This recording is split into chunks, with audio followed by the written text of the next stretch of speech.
Disclaimer: I am a law student, and the legal information provided is not legal advice. For that, please hire an attorney.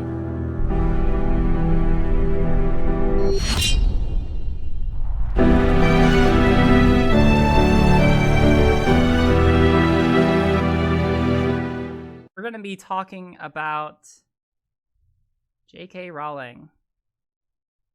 Yeah, it's great. J.K. Rowling has a new book out. We're going to be talking a little bit about it. We're going to read a little bit from this article to give us some background, but we have someone joining us for the stream today, someone who volunteered, and I feel really grateful and thankful that she took the time out of her day to do this. I will ask them for clarifications on what pronouns they are going to be using for this event. But yeah, so let's go ahead and join the call with Vera Wylde. Hello, Vera. Yes. Hey, how are you doing? I'm doing just fine. Awesome. Now, clarification before we go forward. So what pronouns do you want me to use as we are going to be going throughout this with you? They, them, she, her, he, him. Like, what are you feeling? I have taken he, him off the board lately, but either she or they, either one works. All right, awesome. We are thank you so much for coming on. I really appreciate it. And wow, that's a really nice setup. That is amazing. What you got going on there. That's really, really cool. Sorry, go on. This is my background for Council of Geeks, one of the 4 channels that I run because I'm addicted to what I do apparently.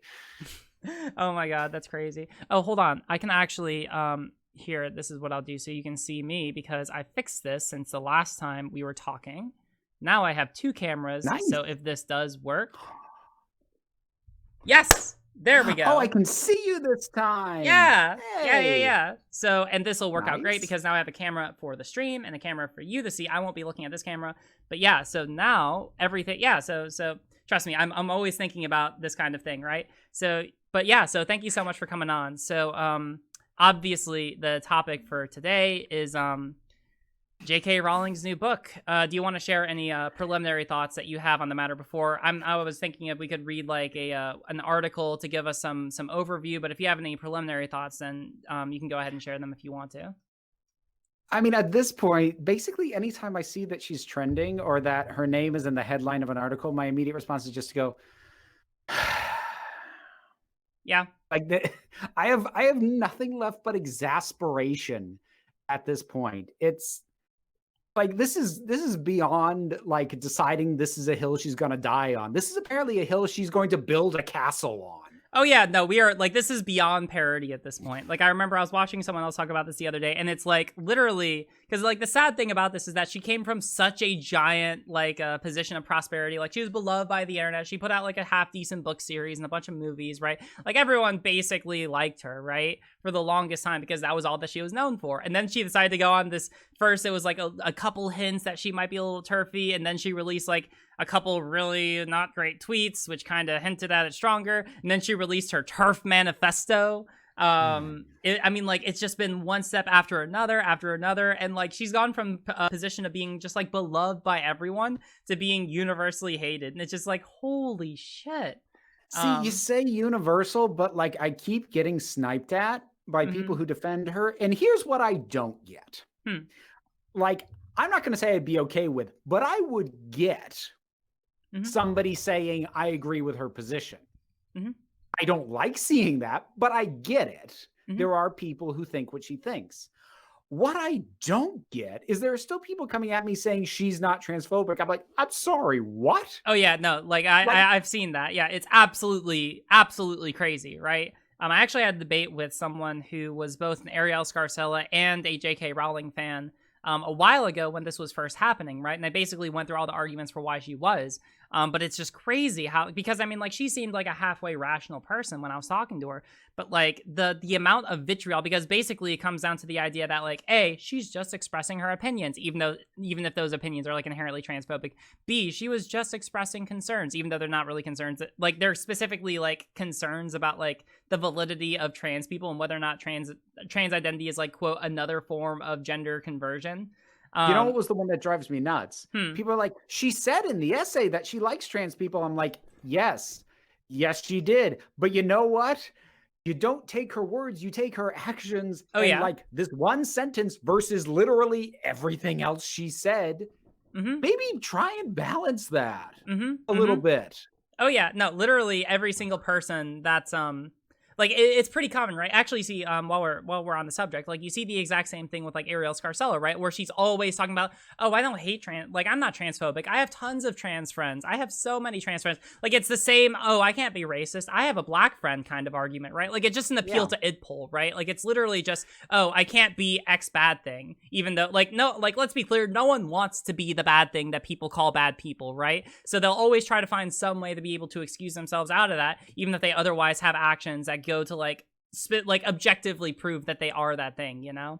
And usually it comes in some variation of I have friends who are that category, so there's no way that could possibly be the case for me. Or VPN, get the fuck out of here. Sorry, go on. You know what's something that I think would help, and I don't know how to make this happen, but if I had the ability to wave a magic wand and wanted to do something that sounds small but I think would make a big difference, I would really love to reframe the way that we use words like transphobic or racist and start using them in a context of it's not something you are, it's something you do. Yeah. I mean, because like I've always, or sorry, go ahead. I think a huge part of the defensiveness that people tend to have when you point out something you just said is transphobic, they immediately think, oh, you're calling me this thing that is a bad thing to be.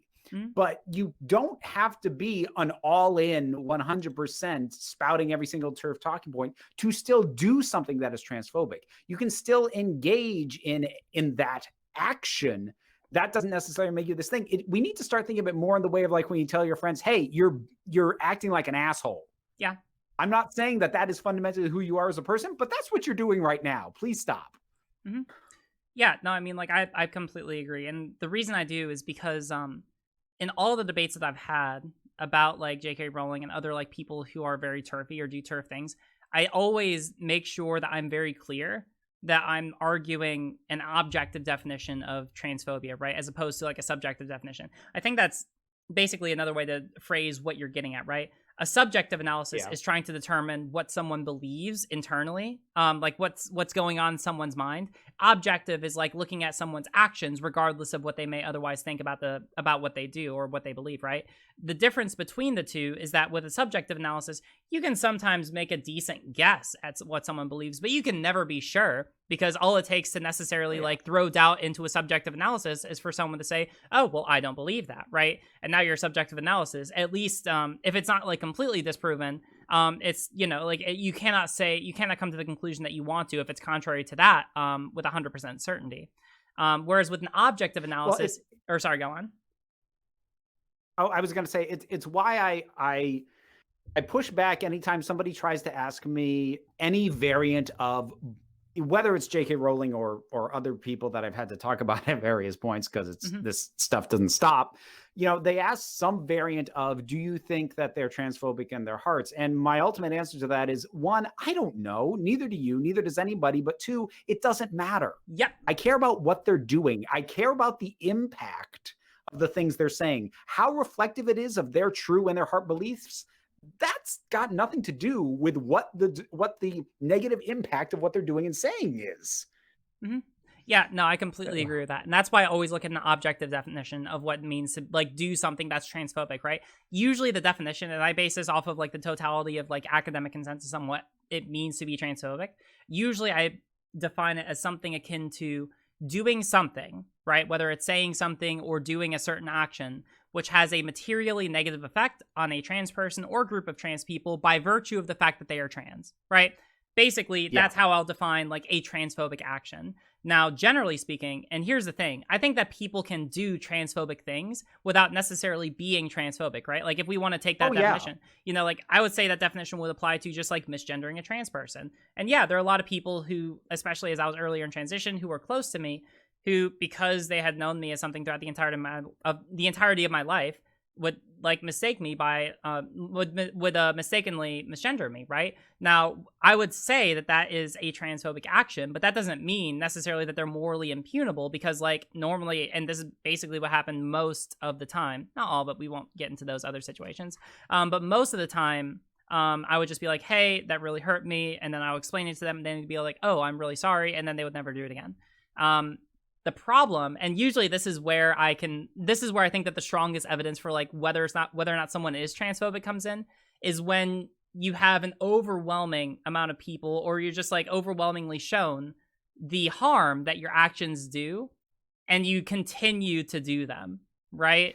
And so with like J.K. Rowling and Ariel Scarcella and similar people, it's really, really hard for me to see the argument that they're not transphobic, where they know what the arguments are against what they're doing, and yet they choose to continue doing those things, right? Like they understand that that what they are doing is causing harm to other people, and yet they consciously choose to disregard that, to disregard the harm that is expressed by the community that they are harming, and they just instead are like, yeah, we'll just keep doing what we do. Again, I mean, that goes to like subjective. Kind of or gone. Well, I mean, it's the kind of thing that, like, for me, and I'm not saying I'm perfect at following this, but sort of like rule one for me, and like in my day to day, and also how I deal with the comment section in my channels, is just don't be an asshole. Mm-hmm. Like, regardless of what your position is, regardless of whether you agree with me, don't be an asshole. And I think the problem that a lot of people have who think they aren't or never are is they have the rationalizations in their head. Because the thing is, ultimately, when you're doing something harmful, most of the time, you know it, but you've rationalized it as to why it's okay. Mm-hmm. It's okay because this person I'm being an asshole at has done something bad to me in the past. It's okay because I had a bad day at work. It's okay because they're part of this group that I take issue with. I'm like, no. There's a Doctor Who quote that I love, and it's from a Big Finish audio story called Holy Terror, and it says, it doesn't matter to whom the cruelty is directed, the cruelty itself is wrong. Mm-hmm. Yeah. No, I think that's very apt for I think that's very apt for what we're talking about, right? Like generally speaking, or sorry, go on. I was gonna say, the funny thing is, if J.K. Rowling, I'm going completely hypothetical here. If J.K. Rowling was transphobic in her heart, but not bolstering and committing transphobic acts and publishing transphobic words, that might sadden me on a personal level if I knew she was transphobic in her heart, but ultimately, I wouldn't really care that much. Oh, yeah. No, I wouldn't really either. I don't really care about what people believe. And actually, I'll say a little bit on this. And this is, I don't know, this is, I don't want to say this like to diss on anyone, right? But I think that like a lot of people, right? Like a lot of people, even and especially people on the left or in the trans community, however you want to characterize it, have some transphobic beliefs, right? Like there are a lot of people who are trans who have some variation of internalized transphobia. One story that I commonly like to use is a trans girl who I lived with for a while in the South named Faith, right? Now, Faith is one of the kindest, smartest, most most intellectual people that I have ever known, right? Like I adored living with her. She's one of my best friends, and yeah, like she is a wonderful, wonderful, wonderful person. But she had a lot of internalized transphobia, right? Like she had a lot of very bad beliefs that she works on and continues to work on to this day. But do I necessarily want to morally impugn her because she has these beliefs? And I would say no, because A, it's not like she outwardly manifests those beliefs and tries to like hurt other people by virtue of having them. And B, she recognizes that they're wrong and actively tries to work on them, right? And I think that that's a journey that all of us go on. So like if J.K. Rowling had some of these beliefs but otherwise didn't manifest them, and especially if she tried to like make efforts to like work on them within herself, then I really wouldn't care. And in fact, I would applaud her if she actually took active steps to try and improve herself. But no, I agree, right? Like I don't care what she believes. I don't really care what anyone believes. I care about what people do, right? I mean, but belief is personal. Action affects other people. So when people, it's so funny because people will like very condescendingly say to trans people, oh, well, go ahead and believe whatever you want. It's like, yes, but I am also performing my gender. I am taking action. This is not just a belief. This is something that I am doing, not just believing. Right. If all she did was believe, that's between her and however she feels about herself.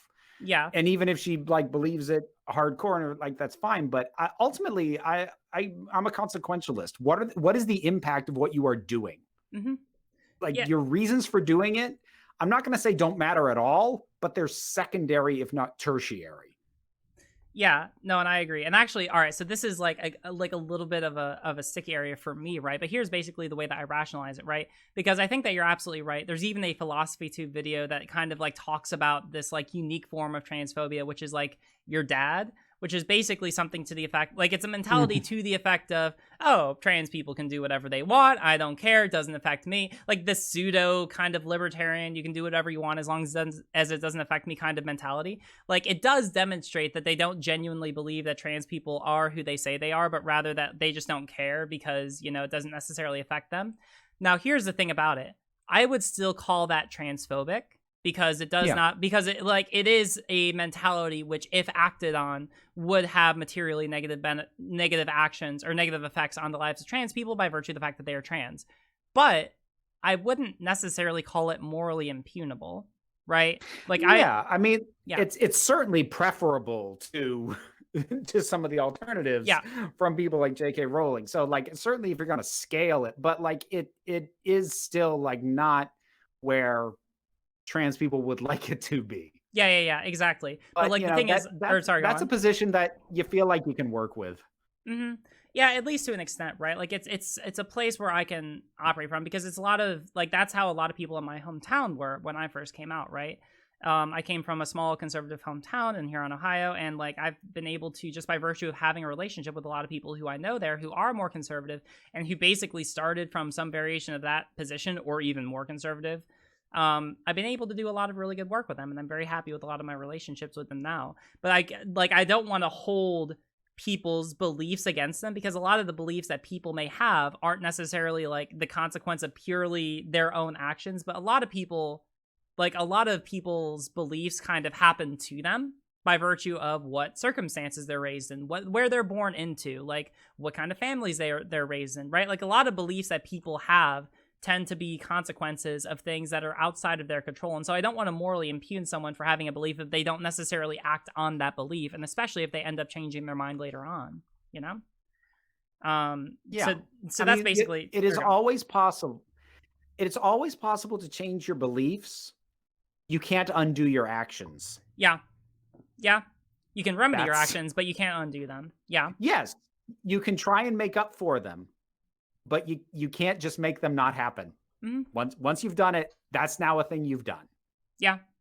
No, I tend to agree. And that's not to say that there cannot be forgiveness or redemption or betterment for people who have done outwardly transphobic and taken outwardly transphobic actions, but it does mean that you need to weigh what it is you're doing. Am I holding a belief, or am I about to take an action that I can't take back once it's been done? Yeah. Because you can always change your mind. Yeah. No, I totally agree. Do you mind if so I think that we've explored a lot about basically like the mindset and like transphobia and how it pertains to like J.K. Rowling and similar people.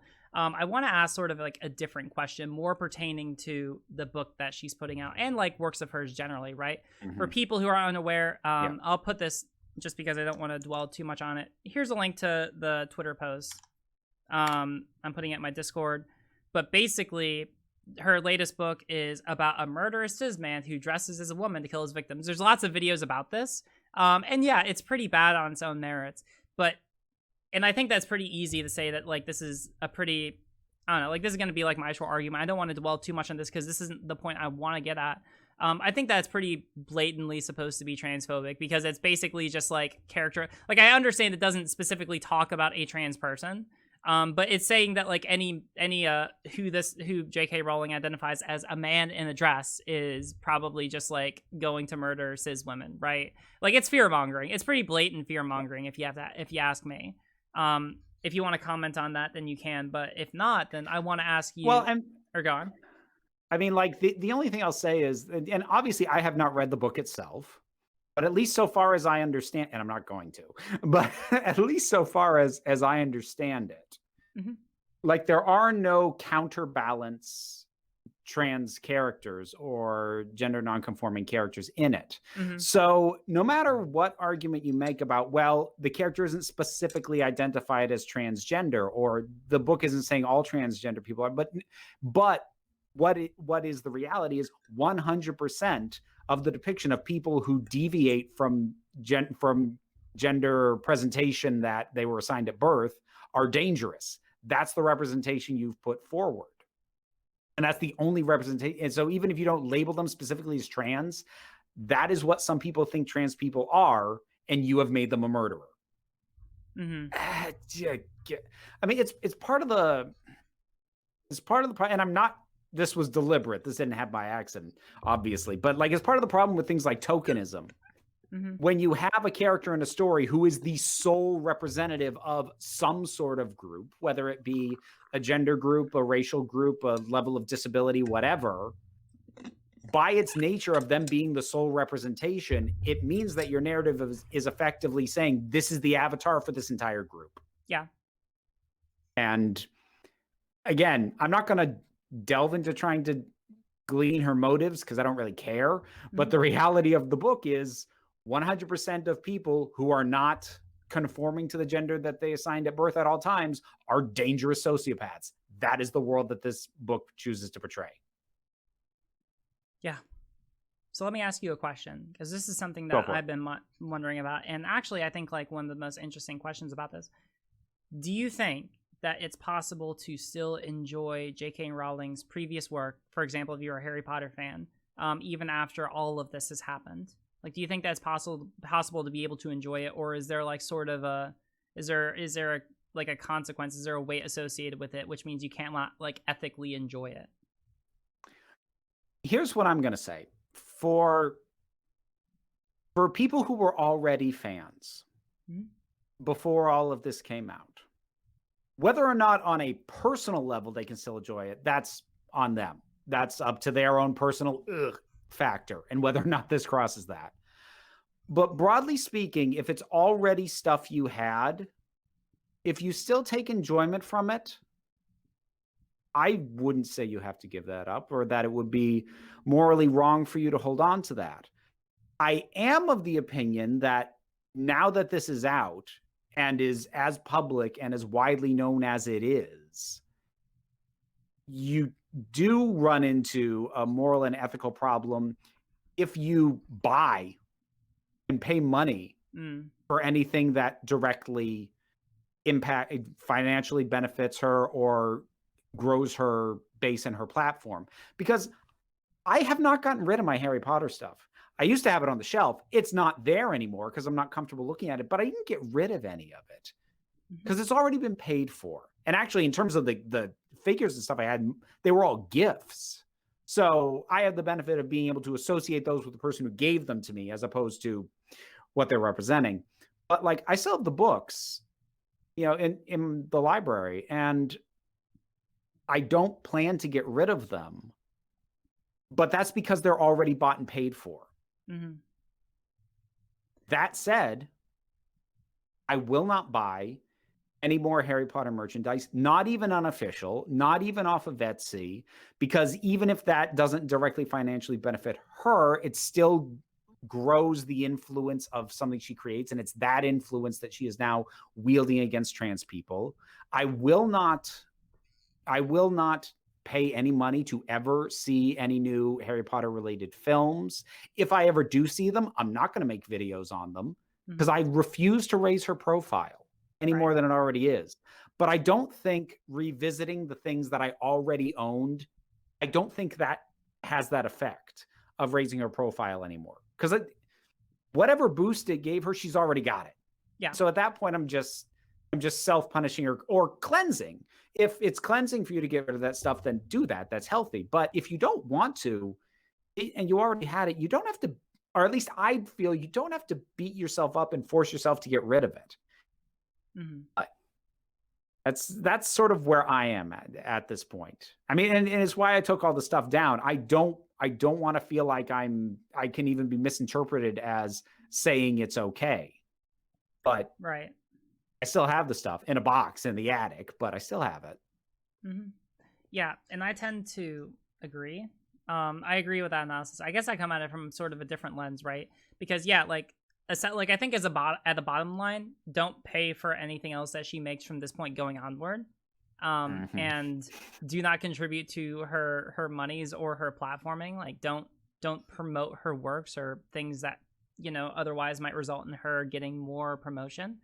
I also have wrestled sort of with this question of like being able to join things that which you may have already bought or which you may have already paid for, right? And essentially I guess this is like whether or not I can enjoy Harry Potter as it has already come out, like before all of this came out, right? Like whether or not this affects like how I see it, right? There's some combination here of like death of the author, or I guess that like, just to talk about that as like a baseline, right? I guess I do kind of maintain this belief that like once you as an author create a work and you release it into the aether, you are no longer responsible for how that is handled, right? Like, and this is why I think a lot of people really hate it when she's like, "Oh yeah, Dumbledore was gay." Happy learning that Dumbledore is gay, right? Because it's like it wasn't necessarily apparent in the book series. Now that's not saying that like we don't want more LGBT representation, but it kind of feels like just shoehorning in a character that wasn't already there. Similar to how she recently like I can't remember the name. It was actually like pretty terrible. She like shoehorned in like a Jewish wizard, and it was like something Goldstein. Yeah, she tweeted about it. It was pretty yikesy, right? It's basically just like going back and trying to rewrite the ethos to make it as like progressive and PC as possible. And like mind you, like I don't want to make this out to come off as like a anti SJW kind of take, because a lot of other people who are much further to the right of me have made these same sort of criticisms up until this point, right? But like the reason that I bring it up here is because like I think it's important just to recognize at a blanket level that like once an author creates a work, it's just released into the aether, right? And then it's up to us as the audience to do with it what we want. Now, that's especially true. Now that being said, right? So that's the first thing, right? But the second thing is that like even if she were to release works in the future in the Harry Potter universe that didn't include the themes that she does now, I think that ties back into your argument from earlier. Because I don't think that there's any way to like necessarily unsee or it's very hard to imagine being able to enjoy anything she would produce from here on out in such a way where it would not otherwise contribute to her. Now, let me ask you this question, all right? Because we get into a sort of weird situation if we think hypothetically. So let's say that she was to release another Harry Potter book, all right? Another Harry Potter book. Doesn't have any necessarily like turf or any like problematic kind of themes or whatever in it. All right, it's a fine Harry Potter book if you like Harry Potter. She releases it in the future. Now let's say that you are able to get a copy of it for free. All right. Now, do you think in that kind of a situation where you already know that she's like a giant fucking turf and you know that like all of the events that we've talked about have already transpired, right? Do you think it's possible at that point to be able to enjoy the book, even if it's completely devoid of like those kinds of themes, and if you're able to get it for free? Me personally, probably not. But that is absolutely a personal call kind of question. Just like sort of what I talked about before about whether or not you feel the need to pack away or get rid of the stuff you've already bought or not. Like I said, I don't think you have a moral obligation to do that, but whether or not you feel the need to has to do with just at a gut level, how is this hitting you? And for me, and speaking only for me, I still wouldn't be comfortable doing it. Like, and the thing is, if in theory she ever releases another Harry Potter book, I have a very real conundrum on my hands because this stuff came out. I've been reading those books to my kid. Mm-hmm. And I started reading those books to her well before this stuff got clear and well before it was as solidified and clear as it was at this point. Mm-hmm. And I'm still reading these books to her because she loves them. And as you said, the themes of her, I mean, there are still problems with these books. Yeah. And There are. Well, the thing is, those problems are now much harder to excuse given what else I now know. But the things that make me not want to have anything to do with her aren't evidenced in these 7 books. And so I am intending to continue to read these to her. Now, she's not at an age yet where I think it makes sense to have a conversation with her about J.K. Rowling, the author, as a person, because she just turned 9. I think I'm just asking too much cognitive and emotional labor from her to try and get her to grapple with all this. But eventually I'm going to have that conversation with her.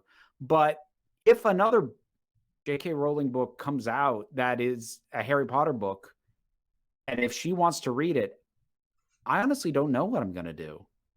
Sure. That's that. That is a hypothetical that I dread, because that basically puts me in a position of, Ms. Rowling and her position, which I refuse to assist, and my kid. And obviously you bring your own kids into it and things get messy, as pretty much always the case. But again, like for me personally, to your hypothetical, no, I still couldn't do it. Like I'd probably, out of morbid curiosity, like read the Wikipedia synopsis, but I don't think I would have the stomach to sit down for hours and read the thing itself. Other people might, and that would be their call. Yeah. So I guess that the way that I look at it, because I think I tend to agree with your conclusion that I probably wouldn't be able to enjoy it, but here's the reason why. At least to the extent I've been able to think through it. My gleaning, right, and this is a completely subjective analysis, right? I can't know this for sure, but my gleaning from everything that's transpired is that like a lot of her more transphobic and problematic beliefs have probably solidified a lot more over the past like year or so. All right, or at least the past couple of years. That's the impression I get, where it was kind of teased a lot more towards the beginning, like in the first couple tweets that she put out. But like, it seems, I think it's at least reasonable to surmise that she probably, like what happened was she probably had some of these beliefs that kind of like sat in the back of her mind for a while, and which didn't really do a whole lot in the same way that a lot of people in America probably hold some variation of these beliefs, but since they aren't really pushed on them too hard, they don't like manifest or grow in such a way as they do when people openly criticize you for having them, right? And so I don't think that, like, while I think it's pretty easy to say that she is, like, going forward, any books that she would write, even if they don't necessarily have these sorts of themes in them, she's still writing with a mentality that has this belief, like very overt transphobic beliefs, somewhere at the forefront of her thinking, right? Like there's some, like, even if they're not necessarily apparent in the text, like they're still very, like we know that they're in her mind, right? At least to some extent. Whereas with books that she's written before, I think that it's at least plausible that she didn't necessarily operate with such an overt mentality of transphobia. Now, does that mean that she, that she didn't have these baked somewhere down deep in her mind? No, it's entirely possible, but I think that that's, for me, what kind of draws a distinction, because I don't think that I could enjoy something that I know is written by an overtly transphobic author, but I'm not sure if, kind of like what you said, in, transphobic being like a state of being that someone can become or do, I'm not sure if she necessarily was transphobic back then, or at least if she was, then I can't say it with certainty, whereas now it's pretty fucking certain. I think that for me, that's probably what draws a distinction. That's interesting, because I hadn't thought about that. Because the last book came out in 2007. Mm-hmm. It's been 13 years, and if she held these beliefs before, she certainly didn't hold them strongly enough to feel like she had to declare it publicly. Yeah. So at the very least, the strength of her conviction has grown, even if the beliefs haven't necessarily grown. But it's still possible that she might have just gone deeper into these beliefs over time. But even if she didn't, she's clearly more out and proud with them now. Yeah. But there's actually kind of a case study for what you're talking about. So the Anne Rice, who writes vampire books, you know, The Vampire Lestat, Interview with a Vampire, all these sorts of things. The first few books in those series, she, you know, she started the Interview with a Vampire came out in the late 70s. Eventually, later in life, she basically got religion. She got down with Jesus. Now she kept writing the books about the same characters. And I do have to confess, I'm going off of accounts from people who are fans of the book. I haven't read these firsthand, but by all accounts that I've seen, there is, without completely like rewriting or retconning what was going on, there is a distinct shift in tone and flavor for the later books, just because who she was as a person was different. I mean, and it's also in many ways the fundamental reason why most of the time artists, be they writers, directors, whatever, revisiting something that they last did a long time ago is usually a bad idea, is because you're not the same person you were back then, for good or ill. And that is going to reflect if you try and go back there again, because you can't go back, that you can't rewind your brain to the way you thought 13 years ago. All you can do is bring back the same characters and write them as the person you are now. Yeah. And intended or not, that's going to have an impact, and that's going to bleed in. Yeah. No, I agree.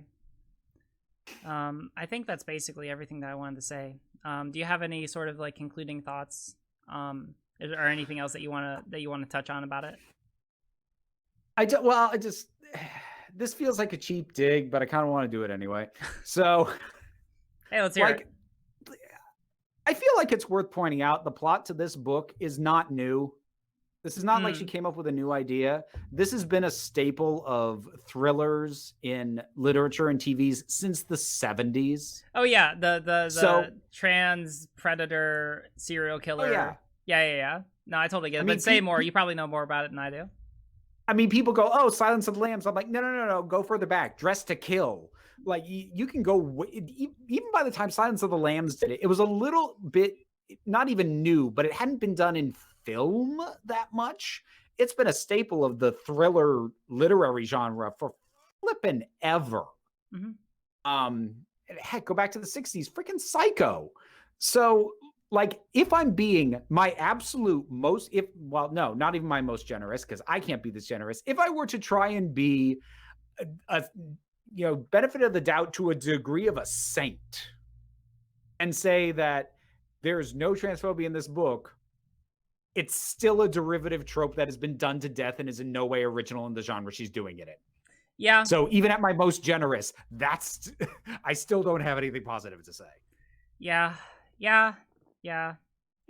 Oh, I did have one other thing, because this thought occurred to me, and I don't want to dwell on it too long because it kind of gets into like trying to understand in her head, and we've already established that we can't, and it's not worth trying. But knowing how long a book takes to write, and even after it's written for the first time, how long it takes to edit, get lined up for publishers, and everything. She was working on this well before that essay came out. Oh, really? She would have had to have been. There's no way she cranked this out in 3 months. No.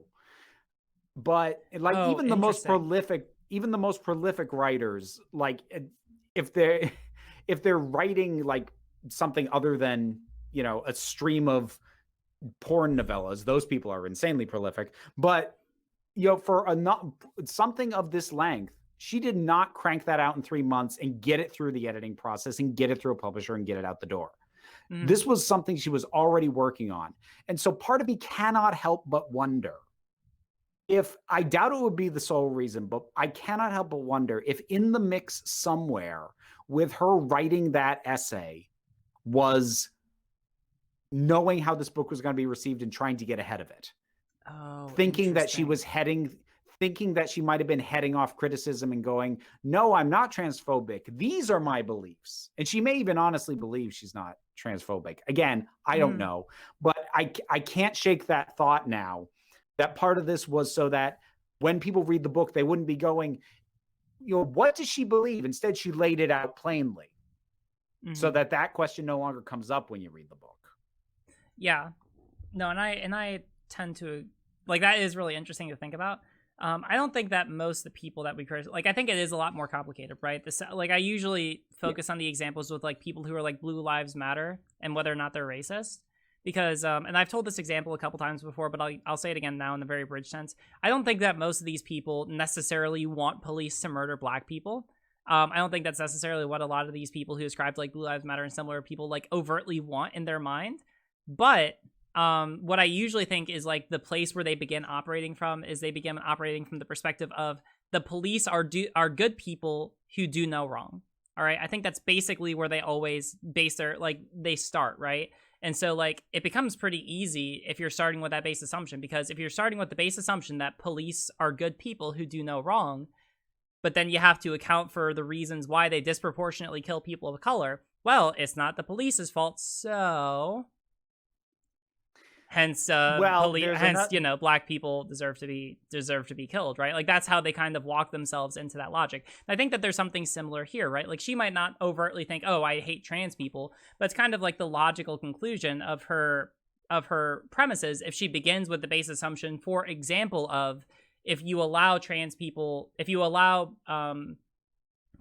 into women's spaces, then that will invite people who are, I guess in this case, she would define as men, to abuse that and in some way harm women, right? If you begin with that assumption, which by the way, in more ways than one is empirically like has been shown and studied to be false and overblown as a fear.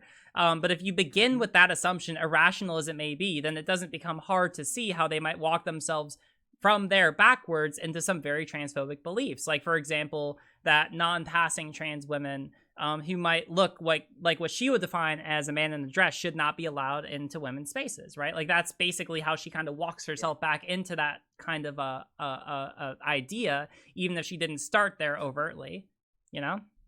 Which of course also hurts cis women who don't conform to gender presentation norms.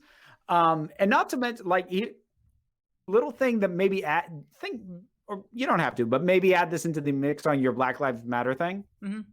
Funny thing about Black Lives Matter, Blue Lives Matter, being a cop is something you can stop doing.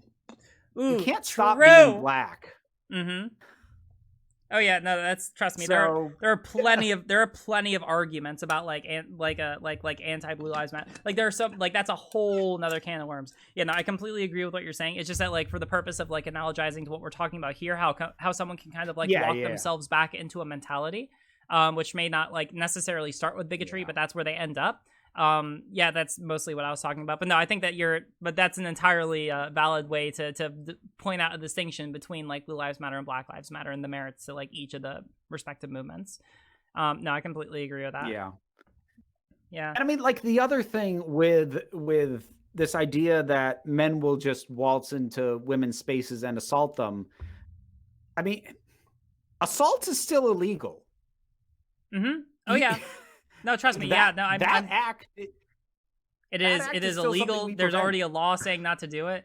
Yeah, I mean, like it is laughable to say that, like, because I mean, mind you, I completely hear you, and I want to like go through the mentality, because people basically have to operate with the assumption that like you have someone who was originally going to violate the law by choosing to assault or rape someone, if that's like what they're afraid of someone doing. You're starting with the assumption that someone was already going to do that, already going to violate the law, and that the thing that will stop those people from violating the law is by putting another law in their place, right? Or another law in front of them, which is just ridiculous, right? If someone is already going to break one law, then putting another one in front of them isn't gonna do jack shit. We all know that sexual assault perpetrators are super respectful of those gendered signs outside of bathrooms. That's well known, right? Oh yeah. No, totally. Yeah, the moment that you see a gendered sign, no, that just scares off all the rapists. Yeah. That's it's basically repellent. It's like mosquito repellent, but for rapists. Yeah, totally. Actually, if you want, because I've done some research on this, we can kind of talk about how like how fucking full of shit this is. Do you mind if I do like do you mind if I just like, all right, cool. So let's talk. All right. So it's available, like you can see it on my stream. I'm not sure if you'll be able to see it, but like, so the question is like, are concerns of trans predators in bathrooms, changing rooms, etc., and empirically validated? So let's talk about some academic consensus. In 2018, a study was published in the Journal of Sexuality Research and Social Policy, which discussed how, quote, legislation, regulation, litigation, and ballot propositions affecting public restroom access for transgender people increased drastically in the last 3 years, and how, quote, opponents of gender-inclusive public accommodation non-discrimination laws often cite fear of safety and privacy violations in public restrooms if such laws are passed, which proponents argue that such laws are needed to protect transgender people, and concerns regarding safety and privacy violations are unfounded. What the researchers found, was that no empirical evidence has been gathered to test such laws' effect. Like, literally, there was no basis empirically for any of these laws when they were being propagated. Furthermore, the study provides evidence that fears of increased safety and privacy violations they were brought about as a result of non-discrimination laws are not empirically grounded, right? Like the fears that people had for example, like trans women going into women's spaces and raping people were also not empirically founded at all. It's just fear mongering. Additionally, according to Rain, most rapes and sexual assaults, 8 out of 10, are committed by someone that a victim knew, not random men and women claiming to be transgender going into bathrooms. And additionally, according to a study conducted by the British National Centre for Social Research, a vast majority of cis women are not, in fact, concerned with which facilities transgender people use. They found that 72% of women said that they were either very or quite comfortable with a transgender woman using a female toilet. Which is amazing because this was conducted on fucking Turf Island, right? And even over there, the vast overwhelming majority of women don't care if trans women use those toilets. Like, they just don't care. So the analysis... this is something that... Gone. This is something that I come back to, like, and I've known this for years now, is that these people are the minority. Mm-hmm. They are loud. Oh, yeah. They are really, really loud, and they should not be ignored because they are harmful. Mm-hmm. But they are not the majority. They never have been. And if we're very lucky, they never will be. They're just disproportionately loud and because of that, they hold disproportionate sway over the political conversation. Oh, yeah. No, that's the really hard, that's the really hard thing about it, right? Because not only are they the vast minority, not only are they completely wrong and they have no evidence to be able to found their beliefs, but also, like, but also it sucks because, like, they've been able to have such a profound effect on, like, the nature of political discourse, both in the United States and in the UK and across the world, right? Like, they literally don't have any evidence and they don't have a majority consensus on their side, but they've still been able to have such a profound effect on political discussion surrounding this and related subjects that it's just, like, amazing to me that we've allowed it to get as far as it has, right? Because I think that most people just assume, A, that they have some evidence to be able to back up the validity of their claims, and B, that they represent at least a decent majority opinion, but literally neither is true. And so it's amazing when we run into someone like J.K. Rowling who's, like, feeding that fire, which is kind of hilarious since, like, everything that she said about trans people, including this, has just been empirically, like, demonstrably false. Yeah, I don't know necessarily what to do with that other than to call it out as it comes up, but, you know. That's kind of all we can do. Oh my God, you know what I just realized? I'm wearing the same shirt I wore last time I was on your Are you stream. Serious? Yep. Holy crap. I mean, that's cool. I'm not going to judge you. I mean, I think I'm wearing the same thing, although this is kind of like it's like the outfit that I wear when I stream, right? So it's pretty, like, the black collar That's shirt. your brand. That's different. Yeah. This was not supposed to happen. Hey, listen, absolutely no judgment from me. I just, like, fine. It occurred to me and I'm like, let's wrap up on something vaguely lighter and more amusing. Like my lack of variety in my wardrobe, apparently. Mm-hmm. Oh my God. Well, hey, that's probably a good place to start wrapping up. Do you want to say anything else? Sign off, shout yourself out. Any concluding thoughts? I mean, I'll do that. Like I said, I have multiple YouTube channels and Twitter and all sorts of stuff. Basically the two things to look for are Council of Geeks and Vera Wylde. Wylde spelled W-Y-L-D-E because I had to do it super pretentious like. Searching those two things you will find pretty much everything I do on a variety of platforms. YouTube is the big one for both. It's what gets the most meaningful updates, but you'll find me on Twitter. You'll find me on Instagram.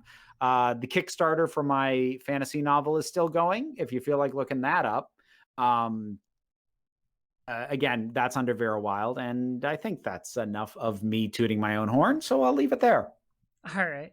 Well, hey, thank you so much for coming on. I feel like this has been a really good talk. There's a lot more that we didn't get into with the book, but this is probably for people who want to know more. Follow Sister Rose, who knows a little bit more about how the book is Islamophobic too, and how this connects with TERFs tend to be Islamophobic and colonialist. Yeah, like there's a lot more to say about the book, but I think that that's a good place to leave it here. So thank you so much for coming on. I really, really appreciate it. And yeah, this was great. Thanks for reaching out. Thanks for having me on. All right, sounds good. Well, yeah, I'll talk to you later, all right? All right. Bye. Bye. That was a good chat.